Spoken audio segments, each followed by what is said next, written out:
What if I told you that the first £100 you invest could be the single most important money decision you ever make?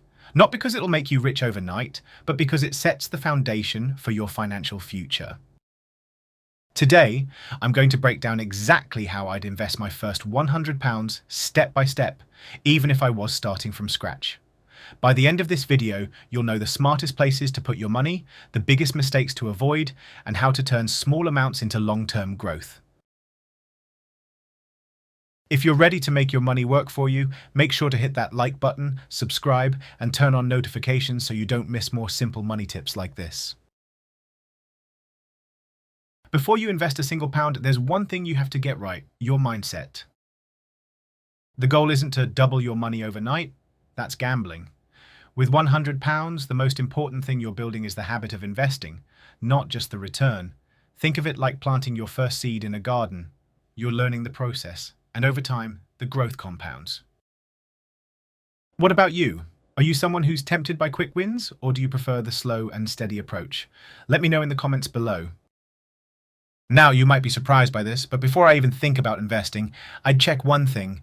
Do I have an emergency buffer?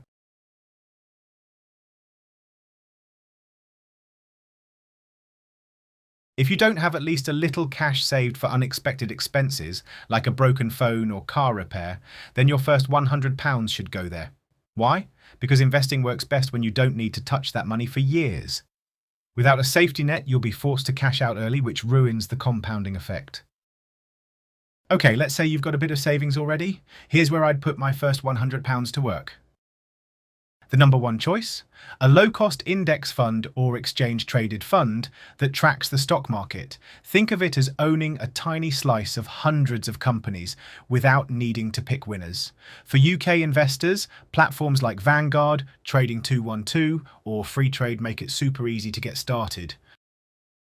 If I had just £100, I'd put it into a broad diversified index fund like the S&P 500 ETF. Over the past few decades, it's returned around 7 to 10% per year on average. That means £100 today could become £200 in about 10 years without me doing anything else. Quick question for you. If you had £100 right now, would you put it into stocks, crypto, or keep it in savings? I'd love to see what most of you think. Now, here's where most beginners go wrong. Number one mistake: putting the entire £100 into risky bets like meme stocks or the latest crypto hype.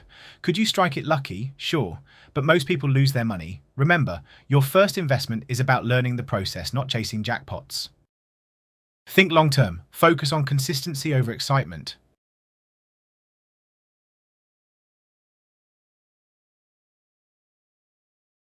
The key is turning that one-time £100 into a regular habit. Even adding £25 or £50 a month can snowball into thousands over time. The earlier you start, the bigger the compounding effect. Remember, it's not about timing the market, it's about time in the market. So, here's the recap. Step 1, check your safety net. Step 2, start small with a low-cost, diversified index fund. Step 3, avoid the traps of gambling on risky bets. And finally, make it a habit, because consistency is what turns £100 into real wealth. If you found this helpful, hit that like button so more people can see it, subscribe for more easy money tips, and drop a comment below telling me how you'd invest your first £100. Thanks for watching, and I'll see you in the next video. Let's do this.